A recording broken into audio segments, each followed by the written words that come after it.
Every day she carried water in 2 clay pots. One was perfect, the other cracked. The perfect pot always delivered a full load of water without a single drop spilled. The cracked pot, though, leaked water all the way back home. One day the cracked pot couldn't hold back its sorrow. It spoke to the woman. "I'm sorry, I'm not perfect. I can't carry the full amount like the other pot.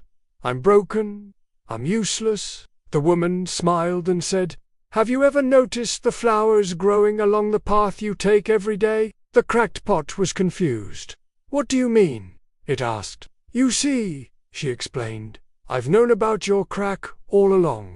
Every day, as you walk back, you water the flowers. Without you, these flowers would never grow." The cracked pot was silent, realizing something it never understood before. The woman continued, "Your imperfection is what makes this path beautiful. It may not be perfect, but it brings life in a way the other pot never could.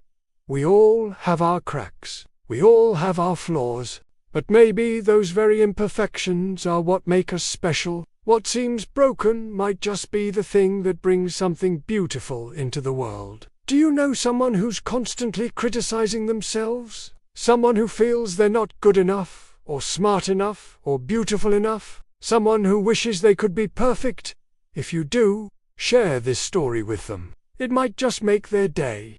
And here's another story about a cracked pot. Once upon a time, in a far-off land, there was a famous potter. People from all over came to him to buy his pots, because they were so beautiful and useful. But he was getting old and no one had learned his technique. He worried that when he died, his craft would die with him. One day, a student asked him, "Master, how can I learn your technique?" The old man replied, "I've been waiting for you to ask, but I can't teach you if you're not perfect."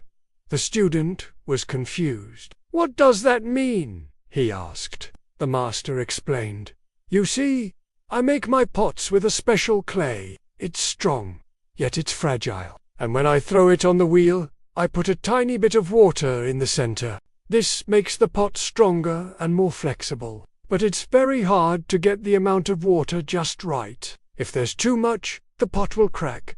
If there's too little, it will break." The student thought for a moment. "So what should I do?" he asked. "Go and gather some soil from the riverbed," the master replied. The student did as he was told. Then the master mixed the soil into the clay. "Now try throwing this on the wheel," he said. The student did, and to his surprise, the pot didn't crack and it didn't break. It was even stronger than the master's pots. The master smiled and said, "You see, I was holding on to a secret technique. I was afraid to pass it on. But now I know my craft will live on through you." Sometimes we hold on to our problems so tightly that we forget to let go. We have to be willing to give up our problems in order to find the strength within ourselves.